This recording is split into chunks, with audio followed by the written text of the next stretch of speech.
자랑하고 싶은 분은 이번에는 합작품입니다. 무슨 합작품이냐? 우리 요즘 이제 우리 예배에 같이 참여하시는 우리 장로님 권사님 가정이 있습니다. 그리고 플러스 저를 자랑하고 싶습니다. 왜냐? 지난주 이제 우리 장로님들 가정을 장로님이 요청하셔서 제가 신방을 하고 또 장로님이 그날 저희를 점심을 섬겨주셨습니다. 그래서 참 오랜만에 저희가 이 장어 아세요? 장어.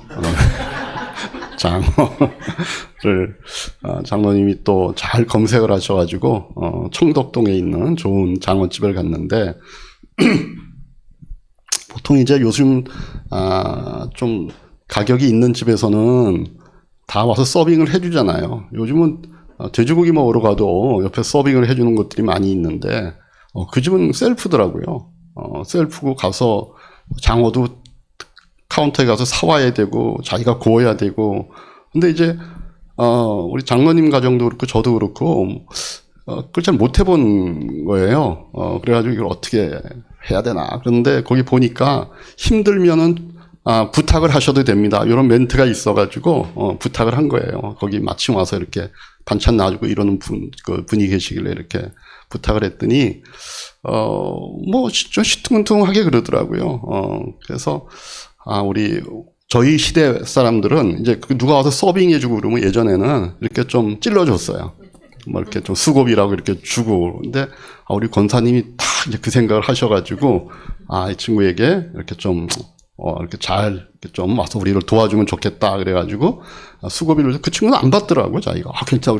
그래서 내가 이 집은 잘 이런 거에 대해서 훈련이 돼 있나 봐 그러더니 조금 있다 오더니 자기 주지 말고 저쪽에 있는 요새 이제 알바하는 친구가 있는데 그 친구를 주라 그러더라고. 그래도 이제 그 친구가 와서 고기를 이렇게 해주는 거예요. 자기도 여기 온 지 얼마 안 돼가지고 잘 못한다 그래서 내가 이건 실습 겸 잘 해보라 그러고 이제 하는데 갑자기 이 친구가 저한테 묻는 거예요. 이제 우리가 얘기하는 가운데 저보러 이제 목사님 이런 얘기가 나오니까 그 친구가 갑자기 젊은 친구인데 묻는 거예요. 혹시 자기가 궁금해서 그러는데 종교를 2개를 가지면 안 되냐는 거예요. 그래서 내가 왜 뭔 얘기냐 물어봤더니 자기가 원래는 이제 예전에는 교회를 다녔는데 자기 집안은 불교라는 거예요. 그래서 자기가 나이가 들면서 점점 이제 불교인이 돼 가는 것 같다는 거예요. 그래서 내가 그러면 안 되냐는 거예요. 그래서 내가 뭐 2개를 가진들 뭐게 문제가 있겠냐. 그렇지만 어느 한쪽으로 이렇게 편중될 수밖에 없지 않겠냐 그랬더니 그렇다 그러더라고. 그래서 우리는 이제 그 친구가 구워주니까 이제 먹으면서 이렇게 지금 제 머릿속에 딱 떠오르는 게 이 친구에게 내가 좀 교회를 소개해야 되겠다 이런 마음이 딱 드는 거예요. 저한테 그런 생각 잘 안 나거든요. 식당에 갔으면 식당에 충실해야지 뭐 거기서 또 뭐 그런저런 얘기를 하느냐. 근데 제가 10,000원이 아깝기도 하고 그래가지고 거기서 그 친구한테 이런저런 얘기를 좀 하다가 그러면 주일날은 뭐 하냐. 그럼 그 전에 내가 이제 여기 언제 일하냐 그랬더니 뭐 화수목금을 일한다 그러던가 뭐 그러더라고요. 그래서 내가 주일날은 뭐 하냐 그랬더니 주일날은 아무것도 막 운동하러 간다는 거예요. 헬스하러 간다는 거예요. 그래서 내가 그럼 주일날 교회 한번 와라. 교회 한번 와라 그랬더니 이 친구가 그 전까지 나하고 뭐 얘기를 조절조절 하더니 교회 나오라 그랬더니 갑자기 네 이렇게 하고 그냥 이제 그때가 마침 이제 고기도 다 구워졌을 때예요. 그러니까 이제 가버리고 말더라고. 근데 그걸 제가 왜 이 얘기를 하냐 하면은 저는 그게 하나님의 어떤 사인인 것 같다는 느낌이 든 거예요. 때를 얻든지 못 얻든지 우리가 전도할 수 있어야 돼. 하나님의 뭔가를 이렇게 전하고 싶은 그런 기회를 하나님이 주시는 것 같은 거예요, 그날. 그게 어떤 열매를 맺는지 모르겠어요. 근데 제가 딱 평소에 저 같지 않았고, 그리고 보통 사람은 잘 안 했던 우리 권사님의 그 친구를 서빙하는 거에 대한 그런 걸 또 마음을 부드럽게 이렇게 해줄 수 있었고, 그죠? 또 그 친구가 그거 구워야 되는 타임이 아니었거든요. 그냥 와갖고 그냥 구워 먹으라 그러든가 그냥 알아서 하세요 이렇게 하는데 그 젊은 친구가 오더니 열심히 이렇게 해주는 거. 그래서 뭔가 하나님이 사인을 주시나. 그래가지고 제가 이제 그날 저도 용기를 내갖고 그렇게 해갖고 그날 어쨌든 교회 한번 나오라고 이렇게 얘기를 했는데, 뭐, 그게 어떻게 될지는 모르겠어요. 그래서 내가 나중에 또 한번 가봐야 되나, 또 한번 가봐야 되나, 이런 생각도 드는데, 저는 그냥 제 마음 가운데, 우리가 때를 어떤지 못 얻든지 하나님께서 우리가 복음을 전해라고 그러는데, 하나님 그런 기회를 주시는구나. 근데 그 기회를 우리가 참 어색함과 여러 가지 이유로 인해서 우리가 스스로 차단하는구나. 특히 목사들이 더 하거든요. 근데 그걸 잘하는 목사님도 계시는데, 저는 그런 걸 잘 못했어요. 근데 최근 몇 주 동안 제 마음 가운데 그 마음이 있었거든요.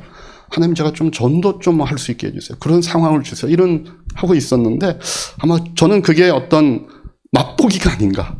이런 마음이 들었는데 제가 그냥 놓치지 않고 친구에게 또 우리 교회가 젊잖아요. 오면은 되겠더라고. 오면은 치앙마이에 보내든가 뭔가 되겠더라고. 또 헬스도 좋아하니까 오면 가겠더라고. 그래가지고 내가 그 친구한테 얘기를 했고 나중에 치앙마이 식구들이랑 한번 가봐도 좋겠고 이런 마음이 있습니다. 그래서 어쨌든 그런 일이 벌어질 수 있도록 우리 장로님 가정과 제가 합작을 해서 장어만 먹지 않고 복음도 전해 교회도 소개했다는 말씀을 좀 드리고 싶습니다.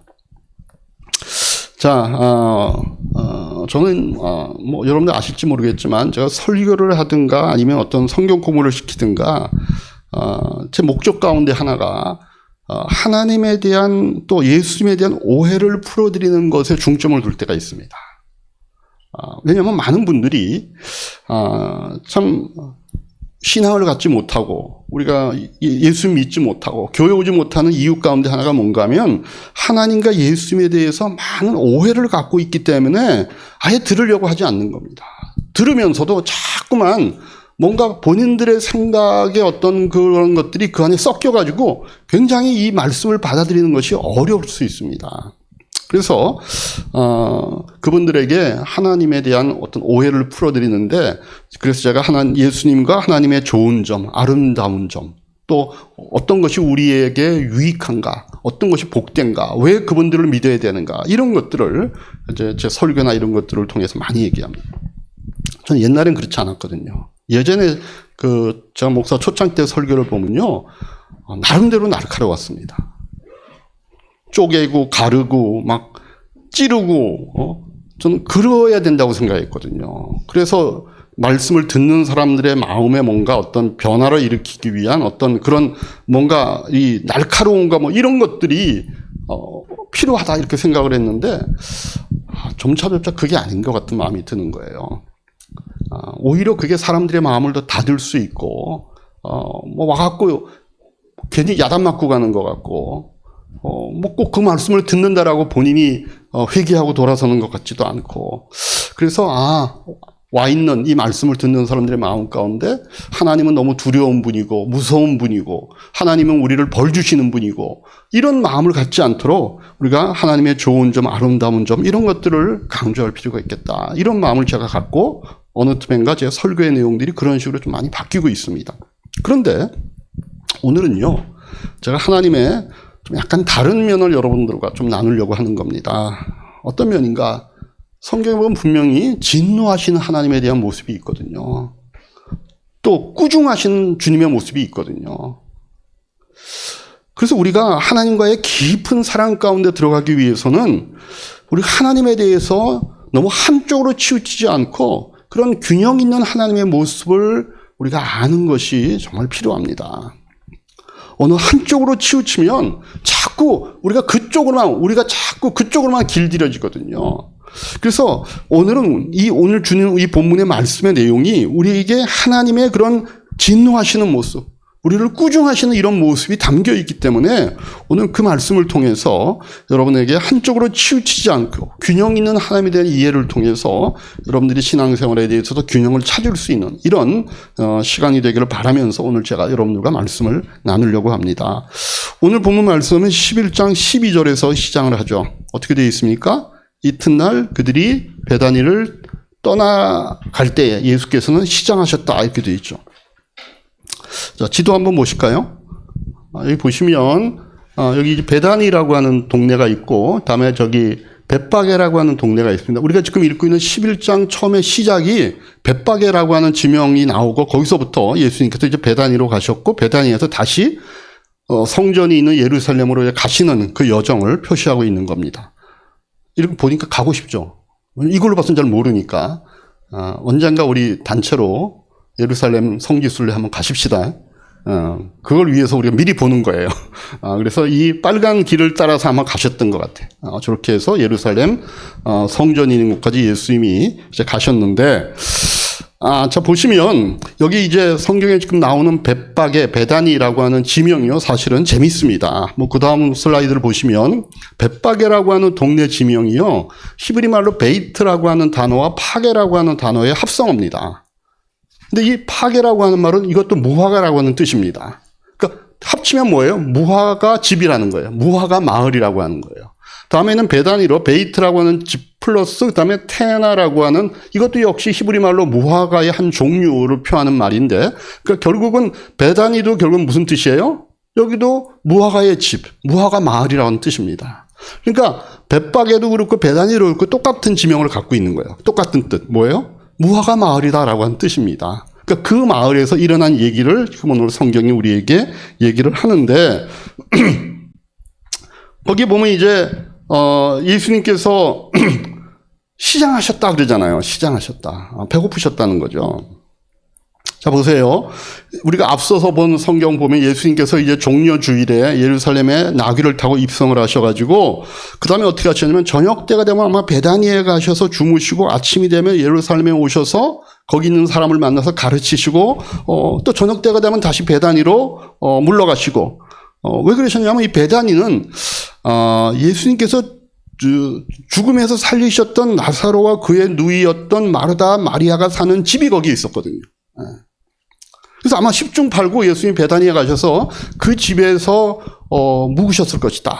그 집에 묵었다가 주무시고 다시 성전이 있는 예루살렘을 오시고, 이걸 이제 예수님께서 일주일 동안 방법을 하셨던 겁니다. 근데 예수님 묵으셨던 그 집이요, 아마 10중 8구 가난했던 것 같아요.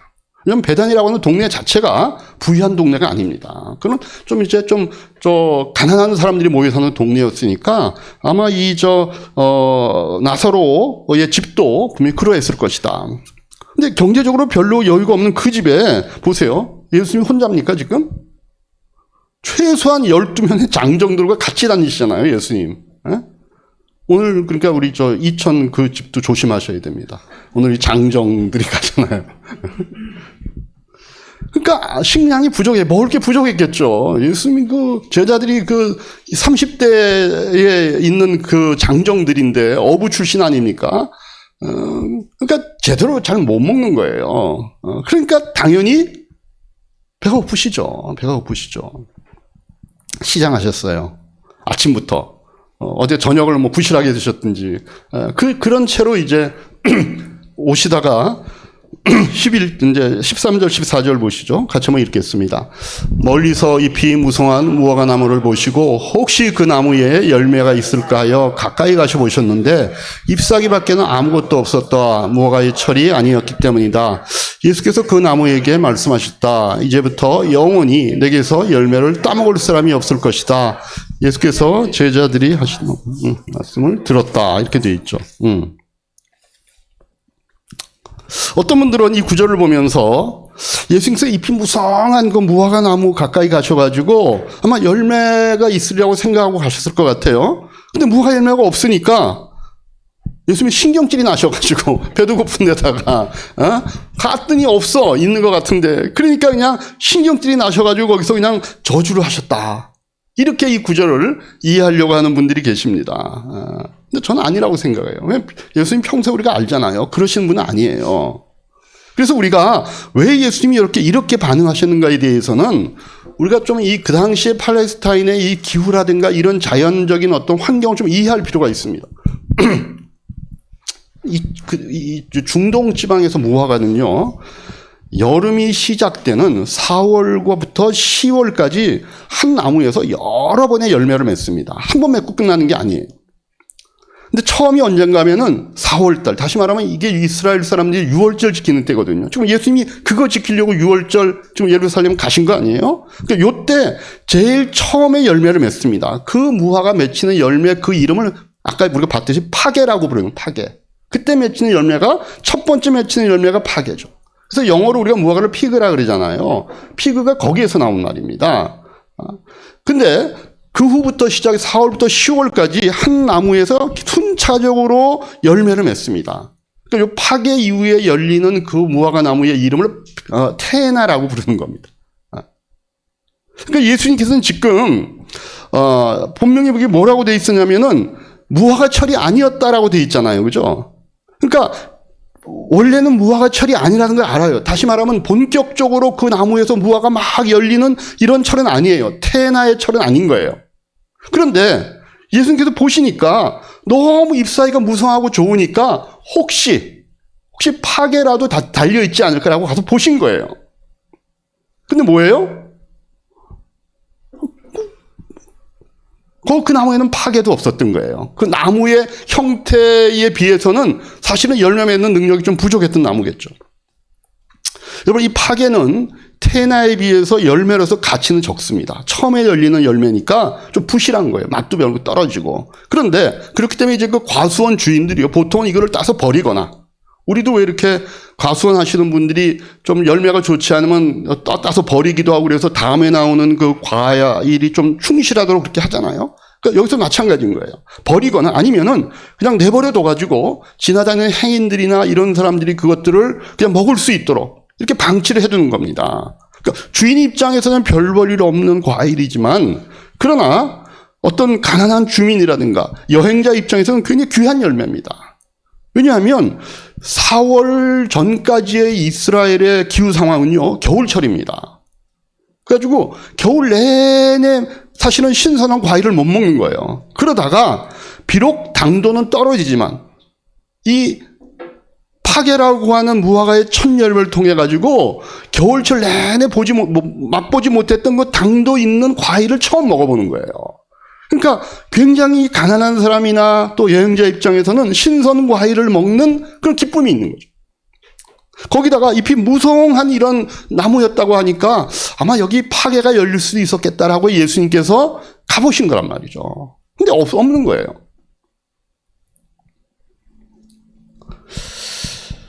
열매가 없어요.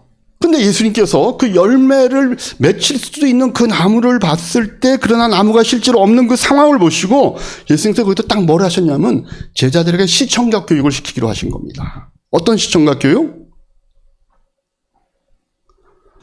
무화과 때가 아니지만 그러나 무화과가 있을 수도 있는, 왜? 그 나무의 모습이 잎이 무성한 이런 나무잖아요. 있을 수도 있었던 거예요. 그리고 있어야 될 수도 있는 거예요. 파괴 정도는 맺혀야 되는 거예요. 근데 그걸 보고 예수님께서 지금 제자들에게 시청각 교육을 시킨 게 뭔가 하면 지금 예수님이 예언하시는 겁니다. 어떤 예언? 여러분, 구약의 예언자들을 보면요, 선지자들을 보면 말로도 예언을 하지만 행동으로도 예언을 하는 그런 상황들이 있었습니다. 왜 그래요?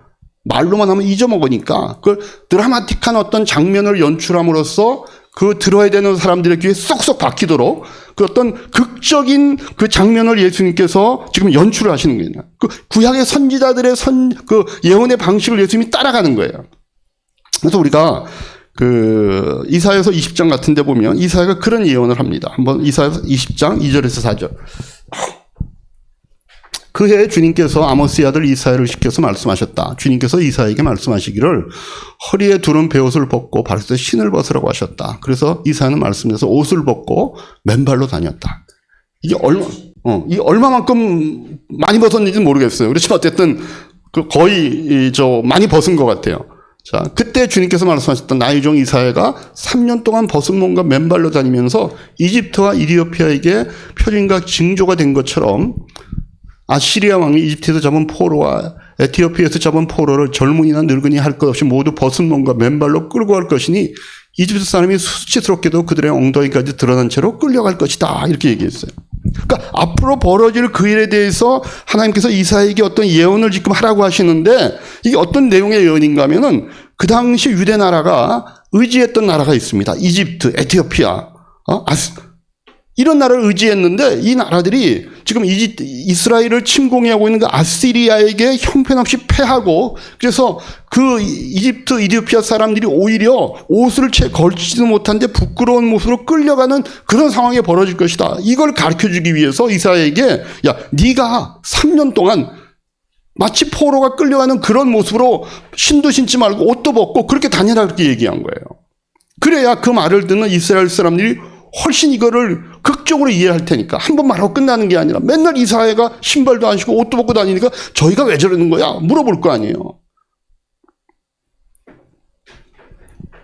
그래서 옛날에 그 예언자 되는 게 쉽지 않았습니다. 그래서 저는 요새 제가 목사가 된 게 얼마나 감사한지 몰라요. 그럼 만약에 우리나라 지금 이제 아까 우리 지연자매도 그 기도했지만 우리나라 정치 현실이 어떻게 될 건지 막막하잖아요. 근데 오늘 하나님께서 어떤 우리나라의 유명한 목사님에게 예언의 메시지를 주신 거예요. 딱 너희 나라가 이런 식으로 계속 가다가는 경제적으로 망해가지고 온 국민이 헐벗게 될 것을 경고하라.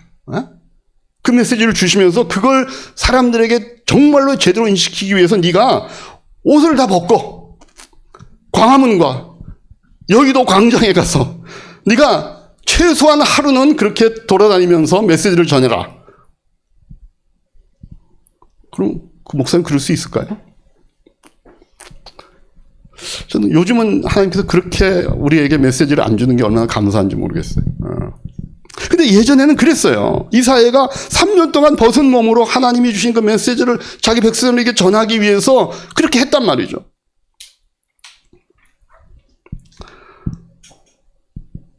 지금 예수님께서도 같은 식으로 하시는 거예요. 예언자들의 그런 뭔가를 말로만 하지 않고 어떤 보여줄 수 있는 것으로 예언을 그들에게 주기 위해서 그 전통을 쫓아서 무화과를 놓고 마침 그 무화과의 상황이 그러니까 행동으로 지금 제자들에게 예언을 하고 계신 겁니다. 여러분, 이 예언의 대상은 누구예요? 그런데 이스라엘 사람들이죠. 이스라엘 사람들. 왜냐하면 무화과 나무는요, 포도나무와 더불어서 전통적으로 이스라엘을 상징하는 그런 나무였습니다. 우리 호세아 9장 10절 한번 보시죠. 호세아 9장 10절 같이 한번 읽겠습니다. 내가 이스라엘을 처음 만났을 때 광야에서 만난 포도송이 같았다. 내가 너희 조상을 처음 보았을 때에 제철에 막 익은 무화과 첫 열매를 보는 듯 하였다. 예, 거기까지. 그러니까 포도나무, 무화과 이런 것들은 항상 구약에서 이스라엘 백성을 상징하는 그런 나무들이었습니다. 바로 그런 나무여야 되는, 그런 포도나무와 무화과처럼 열매를 많이 맺어야 되는 그런 나무여야 되는 이스라엘 백성인데 지금 뭐예요? 그냥 잎사귀만 무성하고, 다른 말로 말하면요, 무성한 무화과 나무처럼 뭔가 종교 활동은 많아요. 종교 활동은 많은데 하나님이 원하시는 그런 열매를 맺지 못하고 있는, 그게 실상이라는 겁니다. 그럼 보세요. 아까 이 동네 이름이 뭐라고요? 무화과 마을이잖아요. 벳박의 배단이잖아요. 그 마을에 있는 무화과 나무예요. 그럼 얼마나 그 나무에 있는, 그 동네에 있는 무화과들은 무화과를 많이 맺고 잘 맺었으면 동네 이름이 무화과 마을이었겠어요. 근데 잎은 무성한데 실질적으로 있어야 되는 열매는 없는 상태란 말이죠. 예수님이 그걸 보신 거예요. 그래서 종교 활동은 무성하지만 하나님이 원하시는 열매는 정작 맺지 못하고 있는 그 이스라엘의 모습을 빗대어서 예수님께서 지금 얘기하시는 겁니다. 그리고 이제 드디어 그 수많은 구약의 선지자들을 통해서 이스라엘의 그런 모습, 종교 활동은 많은데 하나님이 원하시는 진짜 열매를 맺지 못하고 있는 이스라엘을 하나님이 깨우치기 위해서 얼마나 많은 선지자를 보냈습니까? 그리고 이제 드디어 누가 왔어요? 하나님의 아들인 예수 그리스도가 오셨는데 지금 이스라엘 사람들의 그 이 유월절 이후에 벌어지는 건 뭐예요? 이 아들까지 죽이려고 모의하고 있는 거잖아요, 지금. 그런 이스라엘을 향해서 지금 예수님께서 무화과를 빗대어서 그 예언을 하고 계시는 겁니다. 그리고 이게 정확하게 이제 우리 뒤에 가면 12장에 가면 이렇게도 나옵니다. 마가복음 12장 2절에서 8절 우리 한 절씩 보시겠습니다. 때가 되어서 주인은 농부들에게 포도원 소출의 얼마를 받으려고 한 종을 농부들에게 보냈다. 주인이 다시 다른 종을 농부들에게 보냈다. 그랬더니 그들은 그 종의 머리를 때리고 그를 능욕하였다.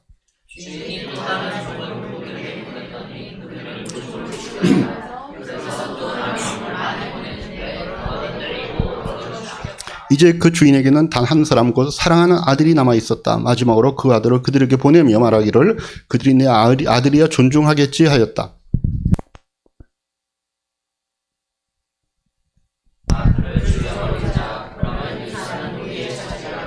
같이 봅니다. 그러면서 그들은 그를 잡아서 죽이고 포도원 바깥에다가 내던졌다. 그러죠? 지금 예수님이 이 얘기하고 계신 거예요. 무화과. 열매를 맺고 있어야 되는 그 무화과가 잎은 무성한데 실질적으로 열매는 없는 그 무화과의 모습이 지금 너희들에게서 벌어지고 있다는 사실에 대해서 얘기하는 겁니다. 이 이스라엘을 향해서 예수님이 뭐라고 지금 예언하셔요? 이제부터는 영원히 내게서 열매를 따먹을 사람이 없을 것이다. 그럼 보세요. 하나님께서 이스라엘 백성을 역사 속에서 불러내실 때 목적이 있으셨어요. 열매를 맺으라고. 그 열매를 통하여 다른 하나님 모르는 많은 민족에게 그 열매가 갖고 있는 그 축복과 은혜를 나누어 줄 수 있도록 그들을 불러내신 겁니다. 근데 이들은 끝끝내 열매를 맺지 못하는 거예요. 그래서 하나님께서 이제 어떻게 하겠다는 거예요? 그 이스라엘에게서 그 특권과 책임을 교회로 옮기시겠다는 겁니다. 그러니까 이 무화과 나무, 지금 무화과 나무를 저주하는 게 아니라 그 무화과 나무를 빗대어서 이스라엘의 앞으로의 실체를 얘기하는 겁니다. 너희에게서 열매를 따먹을 사람이 없을 것이다. 그래서 앞으로 이게 어디로 옮겨가요? 이스라엘이라고 한 민족이 아니라 이제는 주님께서 세우실 교회로 이 특권과 책임이 옮겨지는 겁니다. 여러분, 교회가 뭡니까? 교회가 건물이 아니잖아요. 사람이잖아요. 그죠? 교회는 사람입니다. 그래서 교회인 우리에게 그 책임과 특권을 넘겨주시는 것. 그래서 베드로전서 2장 9절에 베드로 사도가 뭐라고 얘기합니까? 같이 읽습니다. 그러나 여러분은 택하심을 받은 족속이요 왕과 같은 제사장들이요 거룩한 민족이요 하나님의 소유가 된 백성입니다. 그래서 여러분을 어두움에서 불러내어 자기의 놀라운 빛 가운데로 인도하신 분의 업적을 여러분이 선포하는 것입니다. 네. 하나님이 열매 맺기를 원해서 이스라엘 백성을 불러주셨는데 끝내 열매를 안 맺으니까 하나님의 인내에도 한계가 있는 거예요. 그래서 하나님께서 이제는 교회에게 우리에게 그 기회를 주시는 겁니다. 열매를 맺을 수 있는 기회. 마찬가지인 거예요. 뭐가 마찬가지예요? 하나님이 교회에게 그 특권과 기회를 이제는 주셨는데 교회도 똑같이 그 기회를 하나님께서 주셨는데도 불구하고 그 열매를 맺어야 되는 그 사명과 특권과 그 책임을 거부하면 거기에서도 하나님의 인내가 한계에 이른다는 거예요. 우리 교회가 이제 이스라엘 대신해서 이 하나님의 선민이 갖고 있는 이런 사명을 받고 있는 새로운 선민이 된 겁니다. 근데 만약에 교회에서도 이런 종교 활동만 무성하고 열매가 없으면 지금 주님이 하셨던 이 경고가 똑같이 우리에게도 해당이 된다는. 좀 보십시오. 교회 가운데서도 종교 활동은 무성한데 사람도 많이 모입니다. 행사도 많습니다. 그러나 하나님이 원하시는 열매는 정작 맺지 못하기 때문에 열매 맺지 못하는 교회의 모습으로 있는 교회들이 우리가 찾을 수 있지 않겠습니까? 주님이 원하시는 열매가 뭡니까? 성경에서 열매라고 하면 보통 두 가지를 얘기합니다. 하나는 전도의 열매, 다시 말하면 영혼을 구원하는 그 일과 성령의 열매입니다.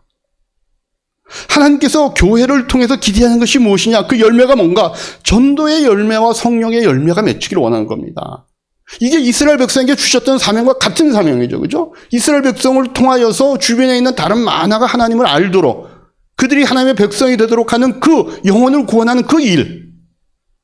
그리고 그것을 어떤 선민의식과 특권과 이런 의식으로 하는 게 아니라 성령께서 맺히게 하는 그 열매, 다시 말하면 우리가 아는 성령의 열매의 모습으로 그 일을 해내는 것, 이게 하나님께서 이스라엘 백성에게 원하셨던 것인데 똑같이 교회에도 하나님이 그걸 우리에게 지금 기대하고 계시다는 겁니다. 교회를 통하여 계속 예수 믿는 사람이 생겨나고 또 이 교회를 통해서 예수 믿는 그 사람의 삶이 지속적으로 변화가는 이런 역사가 일어나기를 하나님이 원하신다는 거죠. 이런 역사가 일어나지 않으면 아무리 많은 사람이 모이고 교회에서 뭐 아주 그냥 훌륭한 음악회를 하고, 그죠? 뭐 저 파이프 오르간도 있고, 뭐 엄청난 그런 교회, 그 성가대가 있고, 그런 무슨 합주팀이 있고, 또 막 교회들이 좌두우도 뭐 애국 집회에 나아가서 큰 소리를 치고, 거기서 탁월한 성경 공부를 하고, 거기에서 무슨 큐티 모임을 하고, 거기서 아주 성령이 충만한 기도회를 갖고, 아무리 선교사를 많이 파송한다 할지라도 그 교회 자체에서 주님이 원하시는 열매가 없다면 이건 잎이 무성한 무화과나무와 마찬가지라. 열매가 없이 지금 일어나고 있는 교회의 많은 그런 일들은 그건 다 종교 활동들이지 그것 자체가 열매는 아니라는 거예요.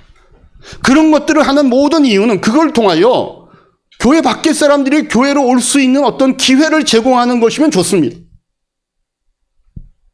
근데 그것 자체가 의미가 있는 건 아니죠. 하나님이 원하시는 열매는 영혼이 구원되고, 구원된 그 영혼들이 성령의 열매의 모습으로 변화되어 가는 것들입니다. 여러분, 우리가 열매를 맺고 있다, 열매를 맺고 있지 못하자를 확인할 수 있는 증거가 뭘까요? 그게 간증입니다. 간증.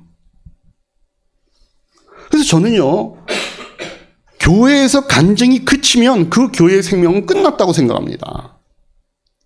아무리 사람이 많아도 소용이 없는 겁니다. 간증이 그친 교회는 다시 말하면 예수 믿게 된 그 감격의 간증, 또 성경 공부를 듣든지 가정교회를 우리 목장을 통해서든지 삶이 변한 그런 간증이 끊어진 교회는 이미 교회에서의 생명은 끝입니다.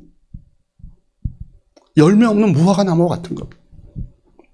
우리 교회는 어떻습니까? 우리 교회는 어떻습니까?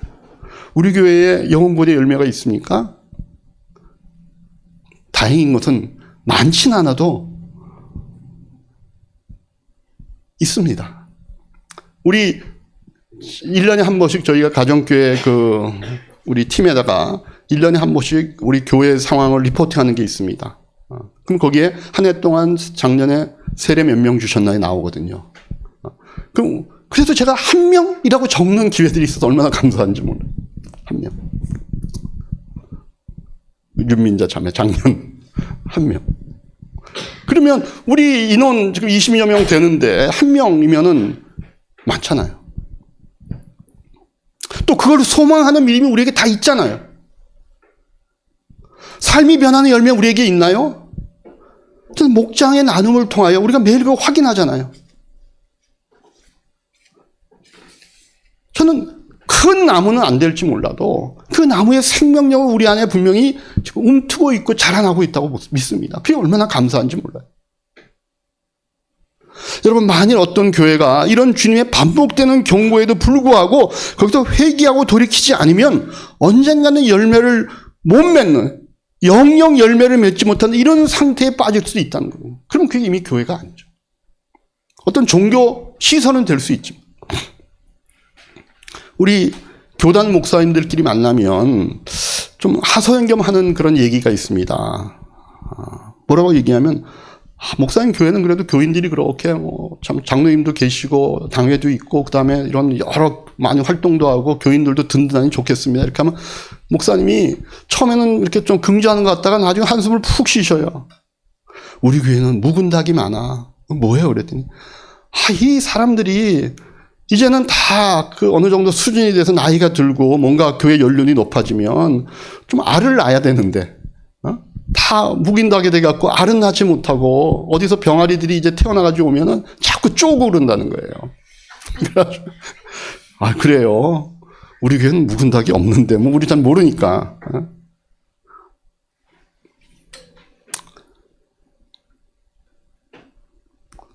여러분들 정말 큰 교회, 어떤 좋은 교회들 거기 보면은 와갖고 사람들이 예수 믿고 생활이 변화되는 것 정도 드문 일이지만 가끔 있는 일일 수 있습니다.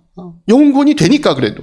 그런데 정말 그 목사님들의 마음을 힘들게 하는 게 뭔가 하면은 교회 오래 다니신 그런 분들, 오래된 성도님들이 변화하는 것들을 잘 못 본다는 거예요. 점점 더 경색되어지고 점점 뭔가 어떤 그 교회 시스템 안에 갇혀 있고 그런 것들을 보면은 답답하다는 거예요. 근데 제가 교단 목사님들 만나면 그런데 우리 가정교회 하는 목사님들 만나면은요, 목사님들이요, 이런 얘기의 간증거리가 풍성합니다. 그래서 제가 교단 목사님들 만나면 약간 자부심이 생깁니다. 우리 교회는 그래도 한 달에 1년에 한 번씩은 있다, 이렇게 하고. 근데 제가 가정교회 목사님들 만나면 조금 기가 죽어요. 뭐, 그렇게 얘기거리들이 많아요. 뭐, 새신자가 와갖고, 예수 믿는 사람, 뭐, 술주정뱅이, 뭐, 알코올 중독, 똑같은 건가? 뭐, 귀신 들렸던 사람, 뭐, 비롯해갖고, 뭐, 이런 교회 막 와갖고, 예수 믿고 변하고, 뭐, 이런 얘기들이 나오고,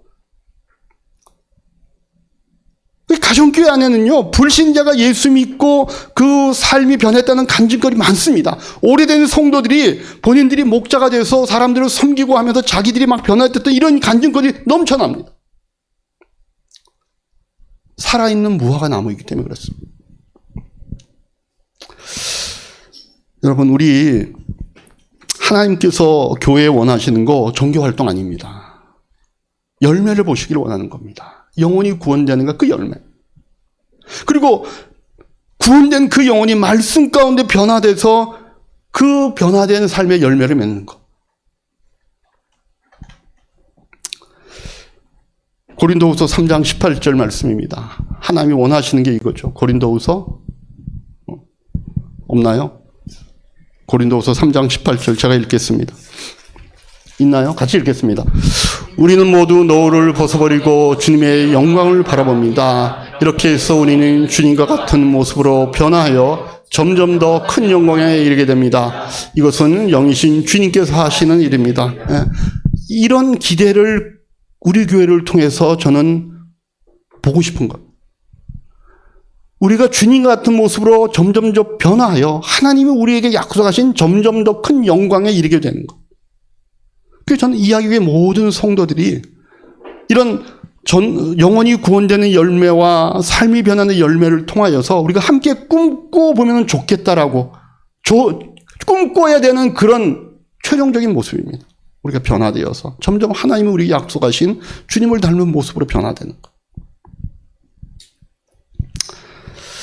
교회가 비록 세상의 눈으로 볼 때는 작은 교회지만 저는 이렇게 꾸준히 주님께서 우리에게 기대하시는 열매 맺는 교회가 될 수 있다라고 하는 그런 믿음의 가능성을 놓고 기도하면서 또 실제로 그런 일들이 여러분들의 삶 가운데 목장수 일어나는 걸 보면서 하나님 앞에 감사의 기도를 드립니다.